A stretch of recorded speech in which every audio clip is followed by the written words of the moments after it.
Hey there, good morning, good evening, good afternoon. This is Talking to Myself, the part of the day where I talk to myself about things that I was thinking the night before while laying in bed. Shout out, of course, to Saratoga Peanut Butter, Lotus Flame Candle Company, the Kings of Leon, the Los Angeles Dodgers, who won in 16 innings last night. As well, shout out to Fujifilm US, who sent me an XC4 and an XS10. I'm actually using the XS10 right now. And let me tell you something, the fact that it has eye autofocus in video and it's following me around is amazing to me. I haven't had that since I've left Sony. And this is super duper fun. It's fantastic. Quick thoughts on the XC4 and the XS10, and this is just me being honest, and it's part of playing into what kind of dilemma I'm having right now. For the money, and I mean this for the money, if someone was to ask me, hey, if I was to buy an XS10 or an XT4, what would you tell me to get? And unless you need weather sealing, and I mean you need weather sealing as in like it rains a lot and you can't buy a cover, or unless you need the second card slot because you're afraid of failures, which the only failures I've ever had have been on Sony cameras using SanDisk cards. I would tell you to get the XT4 over the XS10. But other than that, if you don't need those two things, I cannot confidently say to anyone for the money that the XT4 is however many hundreds of dollars better than the XS10. I will always tell people from this point on, the XS10 is a better camera for the money than the XT4. And that's not a knock to anyone who has the XT4. You can get a battery grip on that. For someone who needs that extra power and things like that and wants that bigger battery, go for it. And whenever it comes to the XE4, and this is what really hurts me, is if someone was to say, hey, should I buy the XE4 or should I buy an X Pro 3? Same things, unless you need weather sealing, unless you need the extra card slot, no, I would not buy the X Pro 3 at this point. If the XE4 was out whenever the X Pro 3 was out, I would not purchase the X Pro 3, I would have purchased the E4. And that's gonna shake a lot of people. It's gonna be a lot of people saying, wow, you know, I always hear people cry about it. You just said this camera's great here and then not here, and then this is this. And listen, this is the honest thing. I'm never going to lie to you guys to make my purchases and what I use justifiable in my light. Now, I will shoot down things like people making bigger deals about certain functions and things like that, or people embellishing stuff. I will do that. But if I'm being 100% honest, this camera, this X Pro 3, it is my favorite camera of all time, but it is not, it is not that far better of a camera than the XE4. And that's more of just a nod to Fujifilm. I just want to bring this thing up. Eventually the XS line, because I'm sure they'll continue it because it's a fantastic camera, and eventually the XE line, they're going to be weather sealed. And at that point, the thing that Fujifilm does better than anyone else is the fact that no matter the camera, they're going to give you their best sensor, they're going to give you their best processor every time a camera has a new release. They will never, ever, ever recycle something so that they don't cannibalize another brand. Now they may limit some features. Of course, you know, you may have overheating on this. There's record time limits. There's if you can, how many SD cards are going to fit in there, etc., etc. But whenever it comes to just getting shit done and needing a camera to just work, anything on that X line, the XE, the XT, and the XH, and the XS from Fujifilm, they're going to be more than professional enough to do any work. To be honest, just using this XS10, tonight I'm actually not going to be bringing the XH1, which is causing a lot of problems for me in a good way. To shoot this baseball game tonight, I'm actually going to be using the XS10 most likely. I have the XH1 as a backup, but I'm going to be shooting the XS10 with this 50 to 140 right here and the 1.4 time teleconverter. Also, shout out to SYNCO for sending me the G2A2, their new wireless system. It is a receiver with 2 transmitters, so 2 people can talk. It records in stereo and mono, and that is the audio that you'll be hearing today. So thank you, SYNCO, for sending this out. If I like it, I'll tell you guys, and you'll know because I'll buy it, and it will be with me for more than these next 2 weeks. If I don't like it, you won't see it, and you'll be able to tell because I'll be going back to my Tascam DR10L. But the issue that I'm having is this. This camera, since receiving the XS10 and since receiving the XE4 and since receiving this XH1, which ultimately at this point I'm actually going to buy it off of the buddy that sent it to me, and with all the ways that I got 2 XT2s in my hands and ended up selling one, and I have an XT2 that I don't want to use because of how amazing this is, this has been relegated to a second camera, and this has been relegated to just my personal camera. And that is never what this camera was meant to be for me. And if you guys know me from following the channel, you guys always know that if I'm not using it to the best of its ability, or if I don't feel like it's wise financially to have something, or if there's something that I can get for cheaper that has 95% of the options and it covers, checks all the boxes and covers every base, I'm going to go that direction. And I've held off for, you know, a couple weeks, you know, since having all these things in my hand with that decision with this, but it just hurts so bad because this is my favorite camera of all time. And I love this camera, and this camera is so functional, it's useful. I love the grip, I love the everything I have. I love the way it renders images. But after shooting with the XH1 for a little bit and the S10, the XE4, I've noticed one thing that I've always known, but it stood out even more. It's the fact that this sensor is the same in all of those cameras. And the only thing differentiating it is the body and the processing power, the little bit that differentiates it. And with that, it hurts even more because Fujifilm is so good at treating its customers with respect that customers like me who, you know, place these cameras somewhere special in our hearts, it makes it even harder to be able to say the truth that this is a camera that, as much as I love it, it's not being used. And the more it sits on a shelf, or the more whenever I think of what cameras to take, I'm thinking of the S10, or I'm thinking of the XH1, or the fact that I went out with family and instead of taking the X Pro 3, I brought the XE4 and left this at home. That is a very, very telling thing, especially whenever I don't really go out into weather much. Most of my lenses throughout my time of owning Fujifilm lenses and Fujifilm bodies have been non-weather resistant lenses. I don't really care about it. I carry a plastic bag with me if I need that. And even more than that, the fact that, you know, the XE line has always been my favorite lineup. The XE3 is probably my favorite one of my favorite Fujifilm cameras of all time, right behind this, and then the XH1 right behind it. It makes it even more difficult because I know there's a camera that is similar to the body and the size that I fell in love with shooting in Hawaii a few years ago. I fell in love with that camera, fell in love with the images, fell in love with Fujifilm, completely jumped in because of that camera. And at that same time, they have a camera just like that is a lot cheaper than this, that I can make money off of. And there's a higher chance because, again, once I send these cameras back, I'll go back to using this, but it won't be the same as when I had the XE4 and how little that was, being able to keep it in a smaller pouch. The fact that I can fit the XE4, if I take this off, with this in one of my pockets was probably the biggest, most exciting thing to me. And it made me even start thinking about the X100V. And listen, you guys know that I'm not a 35mm focal length person, but the only lens that has been on this X Pro 3 has been this 27 2.8. And for as much as I love pancake lenses, there's no more pancake of a lens than the X100V. Now, I have a friend, Dorian Coleman. You guys know him, Dorian Coleman on YouTube. He lives and dies by the X100V. In fact, he sold his X Pro 3, or he is selling his X Pro 3. Dorian, sorry if I'm ratting some shit out, but he's thinking about it just because the X100V is so amazing. And I'm thinking of giving it a shot. And it has nothing to do with this camera not performing, this camera not being best. Listen, this camera is a better camera than this XH1 when it comes to processing power. But from the fact that the video I showed you yesterday, or however many days ago, of me shooting that first minor league baseball game, that maybe about 60% of those shots were on the XH1, and how well it focused and how well it tracked because of Fujifilm being, again, so gracious to their customers that they actually upgrade through firmware everything this camera can do. It makes it even harder to stick with this. There's IBIS in this. And even more than the IBIS in this is the fact that I cannot tell you guys enough, and I mean this sincerely.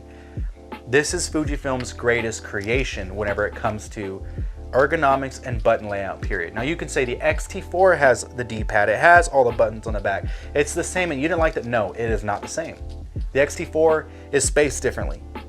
The two buttons aren't up here. Listen, I've got huge hands. I cannot state enough how huge my hands are. The fact that I can palm a watermelon. And for someone like me, everything fits perfectly on the XH1. When the XH2 comes out, will I look at that? No, because I'm probably gonna have an XH1 and it does everything I need to do. Listen, The focus performance on the XH1, whenever it comes to center autofocus, the contrast, the phase, whatever it does, whenever I'm using a center point and shooting and tracking people, is very similar to whenever I was shooting with the Canon 5D Mark III. It was very similar than whenever I tested out, you know, and you can say whatever you want. I believe it was a D5 or a D3 recently from Nikon. There's not much of a difference.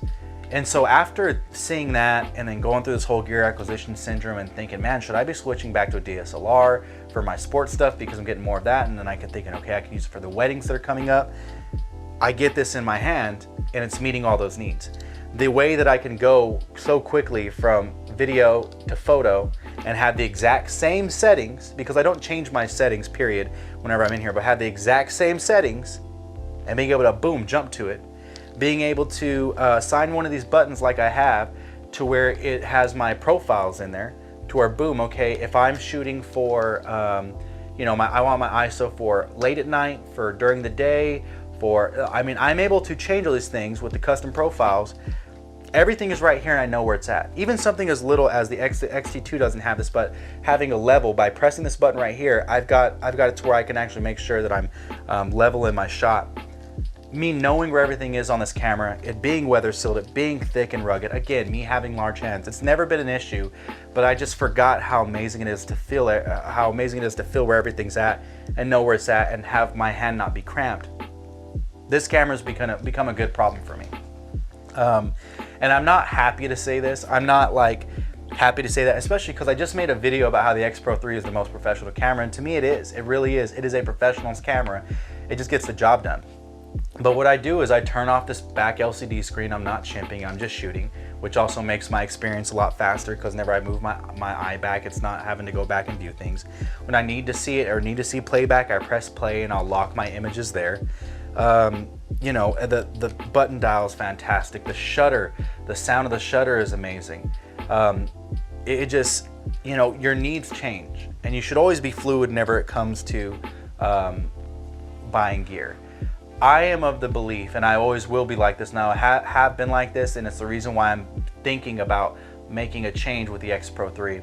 I am always of the belief of this, is that I am not married to a system, I'm not married to a camera body, and I'm not married to any lenses.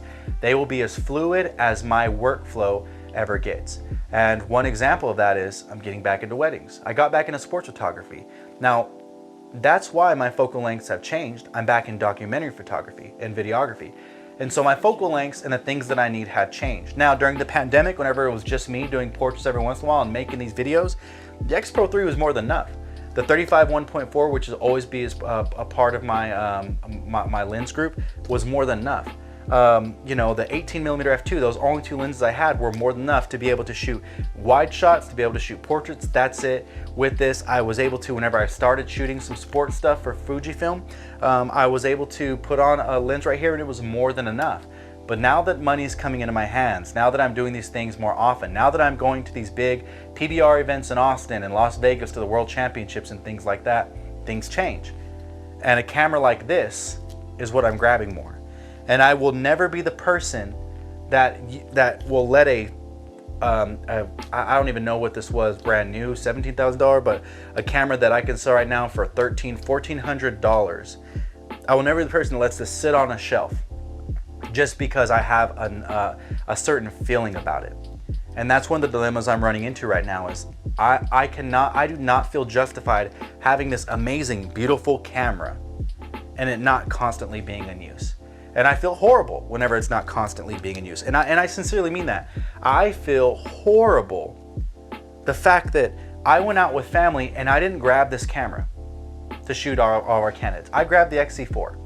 I feel horrible that when it comes to shooting these events, I put the 50 to 140 and the 1.4 time adapter, which it did great with the X Pro 3. It really performed.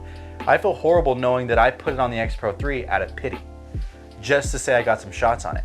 I feel horrible knowing that, you know, when it comes to me sending these cameras back, the XS10, the XE4, that in the back of my mind, I know for a fact that the XE4 is not, even with buying this this used at, let's say, $1350 is what I see it go for a lot of times. The XE4 is not, you know, $400 or $500 less of a camera than what the X Pro 3 is, and me treating it like that. It's tough right now. So I'm in this dilemma, and these are the thoughts I've been having. And the one thing that I want to say, if you guys are still watching towards the end of this, is basically this: when it comes to your gear and it comes to what you have, always remember these three things. Always remember that for what you're shooting and for what you're working with, always apply what your work and what your practical application will be towards the idea of your bodies. For me, right now, it's more practical for me to use an XH1.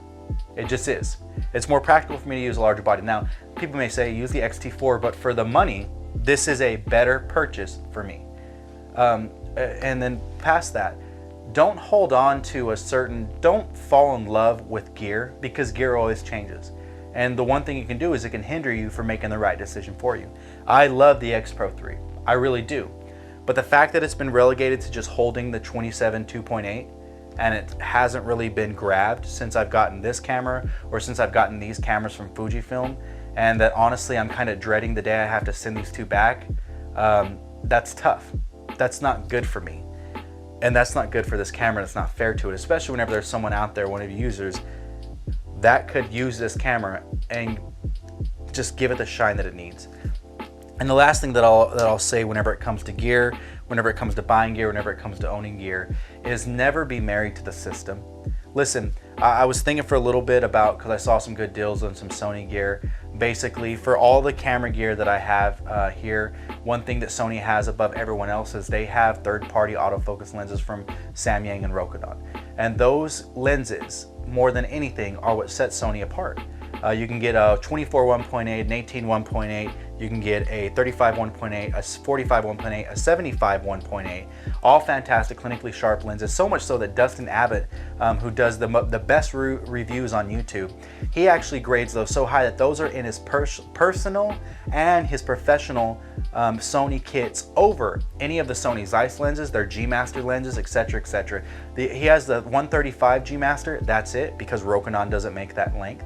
And then he has Tamron lenses. And that's a guy who chooses optical quality and performance over brand name, over weather sealing and things like that.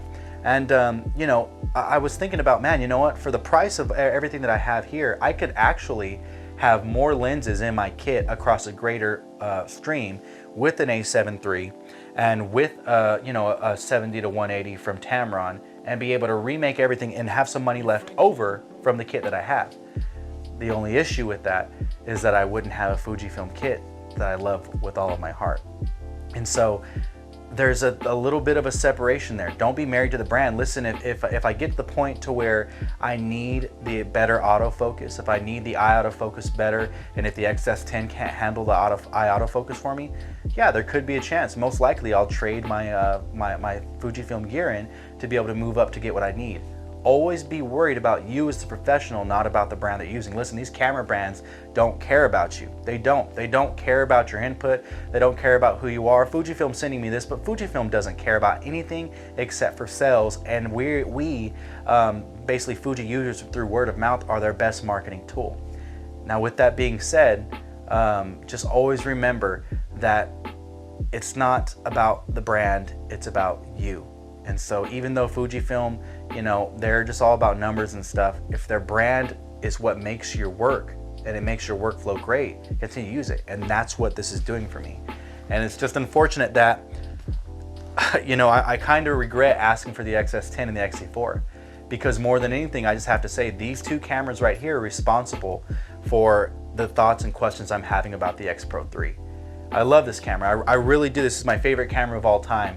But as the days go on and on and on, the XS10 is smaller, the XE4 is smaller. I wouldn't have to change any batteries. They take the same lenses. I'd actually make money off of selling this to buy one of these. I mean, there's so many things that just, happen. They'd be smaller, easier to carry for trips, for vacation, for vlogging and things like that. Taking selfies with my fiance, they'd be way better family cameras for basically what I'd use them for, because as of right now, this big boy does everything that the X-T4, the XS10, all those cameras can do. And it does it well enough for me professionally. And so just through thinking of that, through dealing with that, it just makes it tough. It really does make it tough to just basically justify the camera that I have and how much camera I have right here and the fact that it's sitting around. You know, truth be told, I'm not excited to carry this around with me all the time because it is a little bit bigger, because I can't fit it in a jean pocket. And I tried. And truth be told, you know, the XE4, whenever it fit in my pocket, that was a little bit of game over for me. So a little quick preview of what I'm going to say with the XS10, the XE4. When it comes to the XS10 and buying that between that and the XT4, I wouldn't buy the XT4. I would buy the XS10 unless you need the extra battery, and that'd be it. That'd be the only difference that I would say between the two. And you need the extra card slot. And with the X Pro 3 and the XE4, I've just got to tell everyone out there right now, I wouldn't buy the XE4 unless you need the weather sealing, you need the extra card slot, and because it takes the same battery. I just can't see why the XE4 wouldn't be your purchase. Save money, buy another lens, buy this pancake, this 27 2.8, buy the original 27 2.8 and save more money, and then get yourself the Fujifilm lenses. That's what you should do. That's the best bang for your buck. I just can't think of any more benefits, especially this is a 2.5 millimeter headphone jack. So if you ever have to record video, it's even more cumbersome. This camera, for as amazing as it is, I just can't justify having it if I'm not going to use it. And so I have some pretty tough decisions coming along. So that's just me talking to myself. Thanks for being a part of that. For those of you guys that are new to the channel, you won't understand, but this is the stuff that I go through daily. These talking to myself are literally just me talking about things that I thought the night before while laying in bed. And for those of you guys that are always returning, I truly do appreciate it. Let me know how the SYNCO audio sounds. You know, hopefully it sounds good. I've got this thing just clipped on here. It's facing directly up. Let me know how the audio sounds. Let me know how the footage is from the XS10, because I'm really excited about this camera. It's an amazing camera. Fujifilm has really stepped up their game. For some reason, it's performed better than the X-T4, and they have the same processor. So even if the X-T4 performs just like this, that's the thing. Don't buy the X-T4, buy the S10. But anyway, have a good one. Hope you enjoyed it.